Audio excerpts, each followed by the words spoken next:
আকাশবাণী কলকাতা স্থানীয় সংবাদ পড়ছি সুদীপ বসু। প্রথমে বিশেষ বিশেষ খবর। বিভিন্ন গুরুত্বপূর্ণ বিষয়ে সিদ্ধান্ত নিতে মুখ্যমন্ত্রী শুভেন্দু অধিকারীর পৌরোহিত্যে মন্ত্রিসভা আজ দ্বিতীয় বৈঠকে বসছে। ধনধান্য অডিটোরিয়ামে আজ মাধ্যমিক, উচ্চ মাধ্যমিক, সিবিএসই, আইসিএসসি পরীক্ষার কৃতীদের সংবর্ধনা দেবে রাজ্য সরকার। সরকারি চাকরিতে বয়সসীমা বাড়ানোর বিজ্ঞপ্তি জারি করেছে রাজ্য সরকার। তৃণমূল কংগ্রেসের 10 জন নেতা ও প্রাক্তন মন্ত্রীর নিরাপত্তায় কাটছাঁট করা হয়েছে। আগামী 28 মে রাজ্য জুড়ে ঈদ উল আজহা পালিত হবে। সল্টলেকে যুব ভারতী ক্রীড়াঙ্গনে মোহনবাগান সুপার জায়ান্ট এবং ইস্টবেঙ্গলের মধ্যে ম্যাচটি গতকাল 1-1 গোলে শেষ হয়েছে। যুব ভারতীতে মেসি কাণ্ডে বঞ্চিত দর্শকদের টিকিটের টাকা ফেরত দেওয়ার জন্য রাজ্য সরকার উপযুক্ত পদক্ষেপ করবে বলে ক্রীড়ামন্ত্রী জানিয়েছেন। আসছি বিস্তারিত সংবাদে। বিভিন্ন গুরুত্বপূর্ণ বিষয়ে সিদ্ধান্ত নিতে মুখ্যমন্ত্রী শুভেন্দু অধিকারীর পৌরোহিত্যে রাজ্য সরকার আজ নবান্নে মন্ত্রিসভার দ্বিতীয় বৈঠকে বসছে।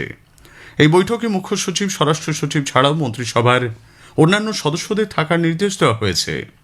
বৈঠকে আরজিকর সহ নারী নির্যাতন, প্রাতিষ্ঠানিক দুর্নীতি, সরকারি কর্মচারীদের জন্য বেতন কমিশন গঠন, বকেয়া মহার্ঘ ভাতা প্রদানের মতো বিষয়ে সিদ্ধান্ত হতে পারে বলে সচিবালয় সূত্রে জানা গেছে। এছাড়াও ভারত বাংলাদেশ সীমান্তবর্তী অরক্ষিত জমিতে কাঁটাতার দেওয়া এবং আউটপোস্ট তৈরির জন্য বিএসএফকে 45 দিনের মধ্যে জমি দেওয়ার বিষয়ে যে সিদ্ধান্ত নেওয়া হয়েছিল তা নিয়েও মুখ্যমন্ত্রী অন্য আরেকটি বৈঠক করবেন। উপস্থিত থাকবেন বর্তমান মুখ্য সচিব মনোজ কুমার আগরওয়াল, প্রাক্তন মুখ্য সচিব নন্দিনী চক্রবর্তী সহ বিএসএফ এর অন্যান্য আধিকারিকরা। এরপর বিকেলে মুখ্যমন্ত্রীর আলিপুরের ধনধান্য অডিটোরিয়ামে এবছরের মাধ্যমিক, উচ্চ মাধ্যমিক, সিবিএসই, আইসিএসসি পরীক্ষার কৃতী ছাত্রছাত্রীদের সম্বর্ধনা জানানোর কথা। সরকারি চাকরিতে বয়সসীমা বাড়ানোর বিজ্ঞপ্তি জারি করেছে রাজ্য সরকার। অর্থ দপ্তরের অডিট শাখার তরফে জারি হওয়া বিজ্ঞপ্তি অনুযায়ী গ্রুপ এ পদে নিয়োগের সর্বোচ্চ বয়সসীমা বাড়িয়ে করা হয়েছে 41 বছর। গ্রুপ বি পদে তা বেড়ে হয়েছে 44 বছর। আর গ্রুপ সি এবং গ্রুপ ডি পদে নিয়োগের সর্বোচ্চ বয়সসীমা রাখা হয়েছে 45 বছর। বিজ্ঞপ্তিতে জানানো হয়েছে যেসব পদে ইতোমধ্যে 41 বছরের বেশি বয়সসীমা কার্যকর রয়েছে সেখানে আগের নিয়মে বহাল থাকবে। পাশাপাশি রাজ্য সরকারি সংস্থা, সরকারি কোম্পানি এবং স্থানীয় স্বশাসিত সংস্থাগুলির ক্ষেত্রে পাবলিক সার্ভিস কমিশনের বাইরে হওয়া নিয়োগের ক্ষেত্রেও সর্বোচ্চ বয়সসীমা 45 বছর হল। 11 মে 2026 তারিখ থেকে এই সিদ্ধান্ত কার্যকর ধরা হবে। এদিকে পঞ্চায়েত ও গ্রামোন্নয়ন মন্ত্রী দিলীপ ঘোষের ব্যক্তিগত সচিব হিসেবে নিয়োগ করা হয়েছে 2013 ব্যাচের WBCS অফিসার বিশ্বনাথ চৌধুরীকে। বর্তমানে তিনি হুগলি জেলা পরিষদের ডেপুটি সেক্রেটারি পদে কর্মরত। কলকাতায় বেআইনি পার্কিং রুখতে কড়া পদক্ষেপ নিচ্ছে পুলিশ প্রশাসন। নির্দিষ্ট জায়গা ছাড়া পার্কিং করলে দিতে হবে জরিমানা। রাজ্যের পুর নগরোন্নয়ন মন্ত্রী অগ্নিমিত্রা পল জানিয়েছেন, রাস্তার দুধারে অবৈধভাবে পার্কিং বন্ধ করা হবে। পার্কিংয়ের নিয়ম নেই এমন জায়গায় কোনো গাড়ি রাখা যাবে না বলেও স্পষ্ট জানান তিনি। এদিকে পুর দপ্তরের তরফে বার্তা পাওয়ার পরই 27টি ট্রাফিক গার্ডে বেআইনি পার্কিং ইস্যুতে বিশেষ অভিযান চালিয়েছে কলকাতা পুলিশ। দখলদার সরানোর জন্য অভিযানকে কেন্দ্র করে বিক্ষোভের জেরে গতকাল কলকাতার পার্ক সার্কাস 7 পয়েন্ট ক্রসিং এলাকা উত্তপ্ত হয়ে ওঠে। দুষ্কৃতীরা পুলিশকে লক্ষ্য করে ইটপাটকেল ছুঁড়তে শুরু করলে পুলিশ ও আধা সামরিক বাহিনী দ্রুত ব্যবস্থা নেয়। নামানো হয় র্যাফ। এই ঘটনায় বেশ কয়েকজনকে গ্রেপ্তার করেছে পুলিশ। ইটের আঘাতে আহত হয়েছেন বেশ কয়েকজন পুলিশ কর্মীও। বেআইনি জমায়েত হঠাতে পুলিশ উপযুক্ত ব্যবস্থা নেবে বলে কলকাতা পুলিশের এসিপি অশেষ বিশ্বাস সাংবাদিকদের জানিয়েছেন। एक अवैध जमायत हुआ था, वो कोशिश कर रहा था रास्ता अवरोध करने के लिए। पुलिस जब हटा रहा था तो पुलिस के ऊपर थोड़ा अटैक किया है। पुलिस का 3 हायर्ड व्हीकल उसको थोड़ा तोड़फोड़ किया है। तो हम लोग का तरफ से जो लीगल एक्शन है हम लोग ऑलरेडी ले चुका है और बाद में के जो लीगल एक्शन है हम लेंगे। कल से कुछ बाहर से भी हम लोग के पास ऐसे इंटेलिजेंस आया हुआ है। We are in the process of verifying all those names. हम लोग ऑलरेडी कुछ अरेस्ट किया है, केस तो हुआ ही है, अरेस्ट किया है हम लोग। बहुत स्ट्रॉन्ग लीगल एक्शन। কোচবিহারের দিনহাটা পৌরসভার বিল্ডিং প্ল্যান দুর্নীতি মামলায় পুলিশ পৌরসভার বিল্ডিং বিভাগের কর্মী এবং তৃণমূল কংগ্রেস নেত্রী মৌমিতা ভট্টাচার্যকে গ্রেপ্তার করেছে। 2024 সালে দিনহাটা পৌরসভার বিরুদ্ধে বেআইনিভাবে বিল্ডিং প্ল্যান পাশ করানোর অভিযোগ ওঠায় কয়েকজন পুর কর্মচারী গ্রেপ্তার হয়, যদিও পরে তারা জামিন পায়। সম্প্রতি পুলিশ মৌমিতা ভট্টাচার্যকে গ্রেপ্তার করেছে। তাকে গতকাল দিনহাটা মহকুমা আদালতে তোলা হলে 3 দিনের পুলিশ হেফাজতের নির্দেশ দেওয়া হয়। নদিয়ার কৃষ্ণনগর 1 নম্বর ব্লক কৃষি কর্মাধ্যক্ষ সরজিৎ বিশ্বাসকে তোলাবাজির অভিযোগে পুলিশ গ্রেপ্তার করেছে। দিকনগর গ্রাম পঞ্চায়েতের প্রাক্তন প্রধান ওই তৃণমূল কংগ্রেস নেতাকে গতকাল কৃষ্ণনগর আদালত 5 দিনের পুলিশ হেফাজতে পাঠিয়েছে। পূর্ব বর্ধমানের জামালপুর থানার পুলিশ বিভিন্ন অপরাধমূলক কাজে যুক্ত থাকার অভিযোগে যোধ শ্রীরাম পঞ্চায়েতের সদস্য তপন মালিক ও তৃণমূল কংগ্রেস কর্মী রফিকুল ইসলাম ওরফে মিন্টুকে গ্রেপ্তার করেছে। গতকাল তাদের বর্ধমান আদালতে তোলা হয়। হুগলির আরামবাগের একটি তৃণমূল কংগ্রেস কার্যালয় থেকে তাজা বোমা উদ্ধারের খবর পাওয়া গেছে। এদিকে জেলার বৈদ্যবাটি পুরসভা তৃণমূল কংগ্রেস কাউন্সিলর রাজু পারুই ওরফে চন্ডেকে পুলিশ গ্রেপ্তার করেছে।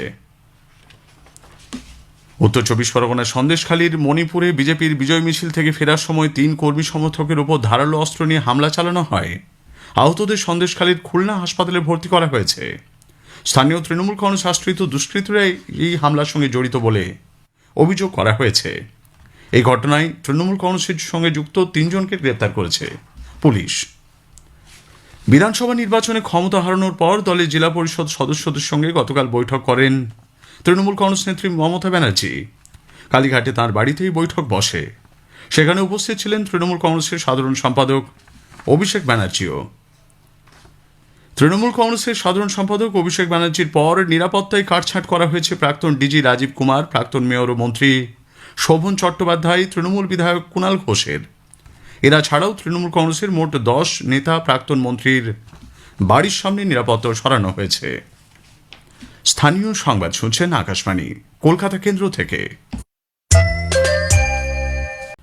জুলাই মাস থেকে চালু হতে চলেছে বিকশিত ভারত গ্যারান্টি ফর রোজগার অ্যান্ড আজীবিকা মিশন গ্রামীণ বা জি-রামজি প্রকল্প। কেন্দ্রীয় সরকার এক নির্দেশিকায় জানিয়েছে, কাজ শুরুর আগে নথিভুক্ত সব শ্রমিকদের ব্যাংক অ্যাকাউন্টে থাকা সবিস্তার তথ্য যাচাই করতে হবে।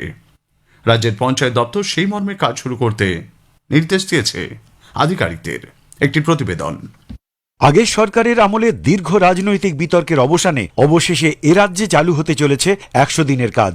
বিকশিত ভারত গ্যারান্টি ফর রোজগার অ্যান্ড আজীবিকা মিশন গ্রামীণ বা জি-রামজি চালু করেছে কেন্দ্রীয় সরকার, যেখানে 125 দিনের কাজ নিশ্চিত করতে বলা হয়েছে। রাজ্যের পঞ্চায়েত মন্ত্রী দিলীপ ঘোষ ইতোমধ্যেই জানিয়েছেন, জব কার্ড আছে এমন প্রত্যেককেই ব্যাংক অ্যাকাউন্টের KYC কার্যকর করে ফেলার নির্দেশ এসেছে কেন্দ্র থেকে এবং সেই মর্মে আধিকারিকদের জানিয়েও দেওয়া হয়েছে। প্রকল্পের মূল লক্ষ্য স্থায়ী সম্পদ তৈরি করা। এখানে কেন্দ্রীয় সরকার দেবে 60% ও রাজ্য দেবে 40% বলে জানা গেছে। অভিজিৎ চক্রবর্তী, আকাশবাণী সংবাদ, কলকাতা। আগামী 28 মে রাজ্য জুড়ে ঈদ উল আজহা পালিত হবে বলে কলকাতার নাখুদা মসজিদের পক্ষ থেকে এক বিজ্ঞপ্তিতে জানানো হয়েছে। মসজিদ কমিটি গতকাল এক বৈঠকের পর এই সিদ্ধান্ত গ্রহণ করেছে বলে জানিয়েছেন মসজিদ কমিটির ট্রাস্টি বোর্ডের কনভেনার নাসির ইব্রাহিম। হাওড়ার উলুবেড়িয়ার গরুহাটা মোড়ের কাছে ঝোপ থেকে কালো ট্রলি ব্যাগে এক প্রৌঢ়ের দেহ উদ্ধারের ঘটনায় গতকাল চাঞ্চল্য ছড়িয়েছে। পুলিশ তার পরিচয় জানার চেষ্টা করছে। দেহে আঘাতের কোনো চিহ্ন নেই। সল্টলেকের যুবভারতী ক্রীড়াঙ্গনে মোহনবাগান সুপার জায়ান্ট এবং ইস্টবেঙ্গলের মধ্যে গতকালের ম্যাচটি নাটকীয়ভাবে 1-1 গোলে শেষ হয়। 84 মিনিটে এডমন্ডের দেওয়া গোলে ইস্টবেঙ্গল 1-0 এগিয়ে যায়। 89 মিনিটে জেসন কামিন্স গোল করে মোহনবাগানকে খেলায় সমতায় ফেরান। ডার্বি ম্যাচে ড্র করে ইস্টবেঙ্গল ISL খেতাব জয় দৌড়ে অনেকটাই এগিয়ে গেল। যুবভারতী ক্রীড়াঙ্গনে গত ডিসেম্বর মাসে লিওনেল মেসিকে দেখতে এসে যেসব দর্শক বঞ্চিত হয়েছিলেন তাদের টিকিটের টাকা ফেরত দেওয়ার জন্য পদক্ষেপ করা হবে বলে ক্রীড়ামন্ত্রী নিশীথ প্রামাণিক জানিয়েছেন। যে মানুষগুলো প্রতারিত হয়েছে, যে মানুষগুলো ক্রীড়াঙ্গনে এসে যারা অপমানিত হয়েছে, লাঞ্ছিত হয়েছে, যারা চোখের জল ভাসিয়ে যাদেরকে এই ক্রীড়াঙ্গন থেকে ফিরতে হয়েছে, যে কারণে আমি প্রতিজ্ঞাবদ্ধ হয়েছি যে মেসি ফাইল তদন্ত চলছে, সেই ফাইলের স্টাডি চলছে এবং নিশ্চিতভাবে এর পেছনে যারা কালপিট রয়েছে তাদেরকে যেমন খুঁজে বের করা হবে, ঠিক একই রকম ভাবে আমরা যে এজেন্সি প্রোগ্রাম করেছে তাদেরকে বলেছি যে কোনো প্রকারেই হোক যারা কষ্টার্জিত অর্থ খরচ করে মেসিকে দেখতে এসেছিলেন তাদের প্রত্যেকের কষ্টার্জিত অর্থ ফেরত দিতে হবে। সরকার যুবভারতীর বাইরে তৃণমূল সরকারের আমলে বানানো মূর্তিটিকেও সরিয়ে দেবে বলে তিনি জানান। শেষ করার আগে স্থানীয় সংবাদের বিশেষ কিছু অংশ আরও একবার। বিভিন্ন গুরুত্বপূর্ণ বিষয়ের সিদ্ধান্ত নিতে মুখ্যমন্ত্রী শুভেন্দু অধিকারীর পৌরোহিত্যে মন্ত্রিসভা আজ দ্বিতীয় বৈঠকে বসছে। সরকারি চাকরিতে বয়সসীমা বাড়ানোর বিজ্ঞপ্তি জারি করেছে রাজ্য সরকার। সল্টলেকের যুবভারতী ক্রীড়াঙ্গনে মোহনবাগান সুপার জায়ান্ট এবং ইস্টবেঙ্গলের মধ্যে গতকালের ম্যাচটি 1-1 গোলে শেষ হয়েছে। স্থানীয় সংবাদ শেষ হলো। আকাশবাণী খবর পড়ছি অনিন্দ চট্টোপাধ্যায়। এখনকার বিশেষ খবর হলো, প্রধানমন্ত্রী নরেন্দ্র মোদী 5 দেশীয় সফরের চতুর্থ পর্যায়ে আজ নরওয়ে পৌঁছবেন। সে দেশের রাজা ও রানীর সঙ্গে সাক্ষাৎ করবেন তিনি। কেন্দ্রীয় স্বরাষ্ট্রমন্ত্রী অমিত শাহ মধ্যাঞ্চলীয় পরিষদের বৈঠকে যোগদানের পাশাপাশি বেশ কিছু কর্মসূচিতে অংশগ্রহণ করতে 2 দিনের ছত্তিশগড় সফরে গতকাল সন্ধ্যায় রায়পুরে পৌঁছেছেন। উত্তরপ্রদেশের মুখ্যমন্ত্রী যোগী আদিত্যনাথ মন্ত্রিসভার সম্প্রসারণ করেছেন। কেরালার পরবর্তী মন্ত্রিসভার আজ শপথ গ্রহণ। কংগ্রেসের বি.ডি. সতীশান প্রথমবার মুখ্যমন্ত্রী হিসেবে শপথ নেবেন। হরমুজ প্রণালী দিয়ে শত্রু দেশের সামরিক সাজ সরঞ্জাম কিছুতেই যাওয়ার অনুমতি দেওয়া হবে না বলে ইরান ঘোষণা করেছে। আইপিএল ক্রিকেটে আজ চেন্নাই সুপার কিংস সানরাইজার্স হায়দ্রাবাদের মুখোমুখি হবে। আসছে বিস্তারিত খবরে। প্রধানমন্ত্রী নরেন্দ্র মোদী 5 দেশীয় সফরের চতুর্থ পর্যায়ে আজ নরওয়ে পৌঁছবেন। শ্রী মোদী আগামীকাল নরওয়ে, ডেনমার্ক, ফিনল্যান্ড, আইসল্যান্ড এবং সুইডেনের প্রধানমন্ত্রীদের সঙ্গে তৃতীয় ভারত নর্ডিক শিখর সম্মেলনে যোগদান করবেন। রাজা হ্যারল্ড ও রানী সঞ্জার সঙ্গেও সাক্ষাৎ করবেন তিনি। ভারত নরওয়ে বাণিজ্যিক ও গবেষণা সংক্রান্ত শিখর সম্মেলনে নরওয়ের প্রধানমন্ত্রী ইয়োনাস গরস্টোরের সঙ্গে যৌথভাবে যোগ দেবেন শ্রী মোদী। তাঁর সঙ্গে দ্বিপাক্ষিক বৈঠকও করবেন তিনি। প্রযুক্তি ও উদ্ভাবন, পুনর্নবীকরণযোগ্য পরিবেশ বান্ধব শক্তি, প্রতিরক্ষা, মহাকাশ সহ বিভিন্ন ক্ষেত্রে সম্মেলনে গুরুত্বপূর্ণ আলোচনা হবে। এটি শ্রী মোদীর নরওয়েতে প্রথম সফর। ভারত থেকে 43 বছর পর এই প্রথম কোনো প্রধানমন্ত্রী সে দেশে যাচ্ছেন। গতকাল প্রধানমন্ত্রী নরেন্দ্র মোদী সুইডেন সফর করেন। সে দেশের প্রধানমন্ত্রী উলফ ক্রিস্টারসনের সঙ্গে প্রধানমন্ত্রী মোদী বাণিজ্য সহযোগিতা, কৃত্রিম বুদ্ধিমত্তা, পরিবেশ অনুকূল প্রযুক্তি, স্টার্ট আপ, সরবরাহ শৃঙ্খল, প্রতিরক্ষা, মহাকাশ, জলবায়ু পরিবর্তন মোকাবিলা সহ বেশ কিছু ক্ষেত্রে আলোচনা করেন। উভয় প্রধানমন্ত্রী ইউরোপীয় কমিশনের প্রধান উর্সুলা ফন ডার লিয়েনের সঙ্গে ইউরোপীয় রাউন্ড টেবিল ফর ইন্ডাস্ট্রিতে যৌথভাবে ভাষণ দেন বলে আকাশবাণীর সংবাদদাতা প্রধানমন্ত্রীর সফরসঙ্গী ডক্টর সুশ্রুত শর্মা জানিয়েছেন। প্রধানমন্ত্রী নরেন্দ্র মোদীকে সুইডেনের সর্বোচ্চ সম্মান দেওয়া হয়। এটি শ্রী মোদীর 31তম আন্তর্জাতিক সম্মান। প্রধানমন্ত্রী নরেন্দ্র মোদী সুইডেনের বেসরকারি সংস্থাগুলিকে মেক ইন ইন্ডিয়া, জাতীয় গ্রিন হাইড্রোজেন মিশন এবং জাতীয় খনিজ মিশনের মতো উদ্যোগের আওতায় ভারতে তাদের উপস্থিতি বৃদ্ধি করার আহ্বান জানিয়েছেন। সুইডেনের গোথেনবার্গে বেশ কিছু সংস্থার মুখ্য কার্যনির্বাহী আধিকারিকদের সঙ্গে মতবিনিময় করেন তিনি।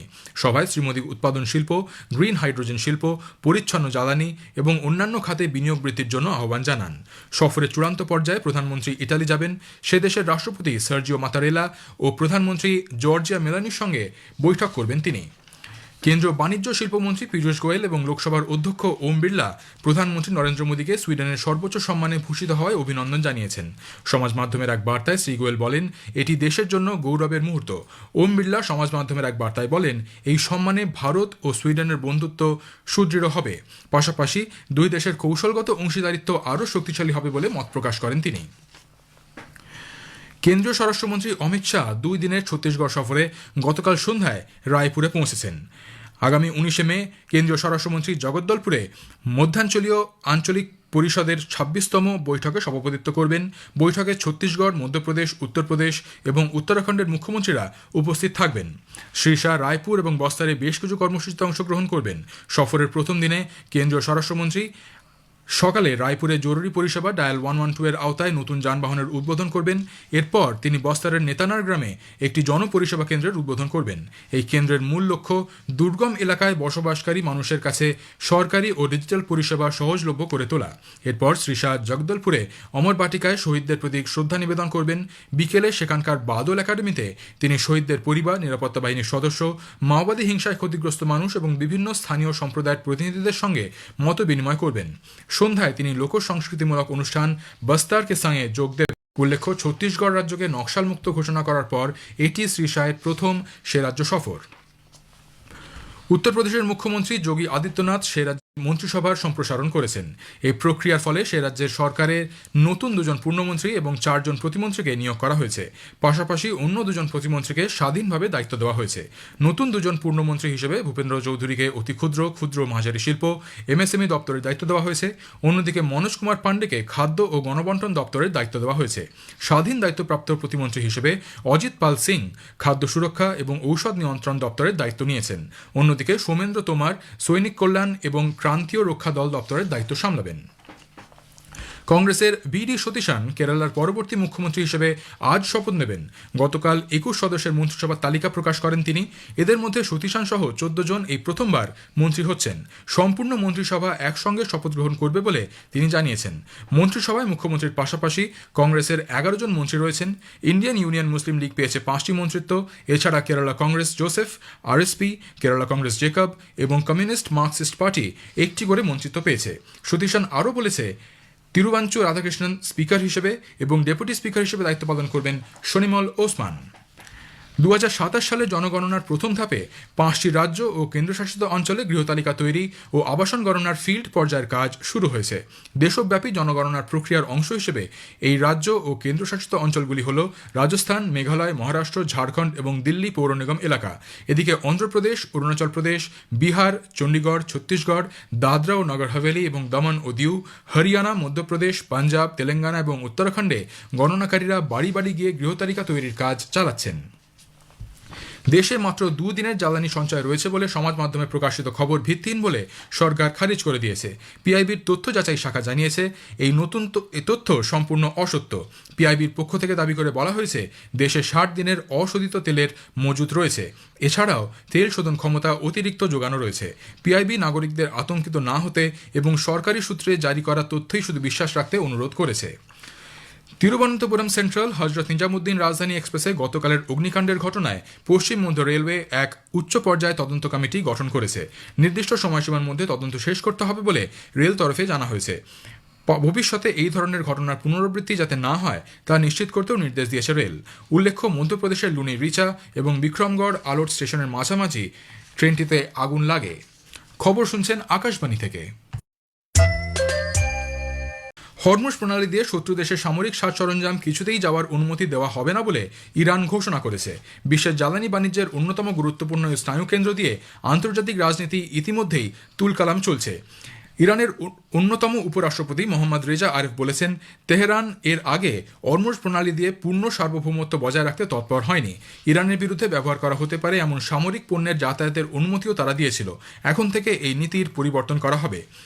ইরানের সংসদে জাতীয় নিরাপত্তা কমিটির প্রধান ইব্রাহিম আজিজি গতকাল ঘোষণা করেন, হরমুজ প্রণালী দিয়ে পণ্য যাতায়াত নিয়ন্ত্রিত করতে তেহরান এবং পেশাদারি ব্যবস্থাপনা উদ্ভাবন করেছে। এর সাহায্যে ইরানের সঙ্গে সহযোগী দেশগুলির বাণিজ্যিক পণ্যই একমাত্র হরমুজ দিয়ে যেতে পারবে, এমন একটি ব্যবস্থা তৈরি করা হয়েছে। ভারত হরমুজ প্রণালীতে বাণিজ্যিক জাহাজের উপর হামলার তীব্র নিন্দা জানিয়েছে। রাষ্ট্রসংঘে ভারতের স্থায়ী প্রতিনিধি পি হারিশ বলেছেন, অসামরিক নাবিকদের লক্ষ্যবস্তু করা এবং নৌ চলাচলের স্বাধীনতা ব্যাহত করা কোনোভাবেই সমর্থনযোগ্য নয়। তিনি রাষ্ট্রসংঘের অর্থনৈতিক ও সামাজিক পরিষদের একটি বিশেষ বৈঠকে বক্তব্য রাখছিলেন, যার মূল আলোচ্য বিষয় ছিল বৈশ্বিক জ্বালানি ও সরবরাহ প্রবাহের সুরক্ষা নিশ্চিত করা। ওমানের উপকূলে ভারতের পতাকাবাহী একটি বাণিজ্যিক জাহাজে হামলার ঘটনার কয়েকদিন পরেই শ্রী হরিশ এই মন্তব্য করেন। কেন্দ্রীয় স্বাস্থ্য ও পরিবার কল্যাণ মন্ত্রী জগৎ প্রকাশ নাড্ডা ৭৯তম বিশ্ব স্বাস্থ্য সমাবেশে যোগ দিতে সুইজারল্যান্ডে পৌঁছেছেন।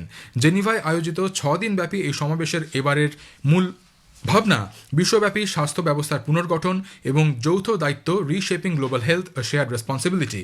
বিশ্বব্যাপী স্বাস্থ্যের চ্যালেঞ্জগুলির মোকাবিলায় সম্মিলিত পদক্ষেপের গুরুত্বকে এই সমাবেশে বিশেষভাবে তুলে ধরা হবে বলে সমাজ মাধ্যমের এক বার্তায় শ্রী নাড্ডা উল্লেখ করেন।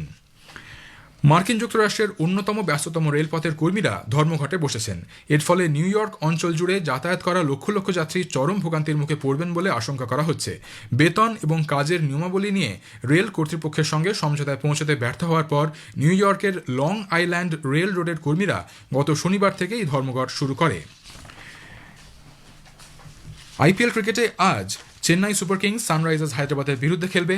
চেন্নাইয়ের এম.এ. চিদম্বরম স্টেডিয়ামে খেলা শুরু হবে সন্ধ্যে 7:30টায়। 12 ম্যাচে 14 পয়েন্ট সংগ্রহ করে সানরাইজার্স লিগ তালিকায় তৃতীয়। চেন্নাই 12 ম্যাচে 12 পয়েন্ট সংগ্রহ করে ষষ্ঠ স্থানে রয়েছে। শেষ করার আগে খবরের বিশেষ কিছু অংশ আরও একবার। প্রধানমন্ত্রী নরেন্দ্র মোদী 5 দেশীয় সফরের চতুর্থ পর্যায়ে আজ নরওয়ে পৌঁছবেন। সে দেশের রাজা ও রানীর সঙ্গে সাক্ষাৎ করবেন তিনি। কেন্দ্রীয় স্বরাষ্ট্রমন্ত্রী অমিত শাহ মধ্যাঞ্চলীয় পরিষদের বৈঠকে যোগদানের পাশাপাশি বেশ কিছু কর্মসূচিতে অংশগ্রহণ করতে 2 দিনের ছত্তিশগড় সফরে গতকাল সন্ধ্যায় রায়পুর পৌঁছেছেন। উত্তরপ্রদেশের মুখ্যমন্ত্রী যোগী আদিত্যনাথ মন্ত্রিসভার সম্প্রসারণ করেছেন। খবর শেষ হলো।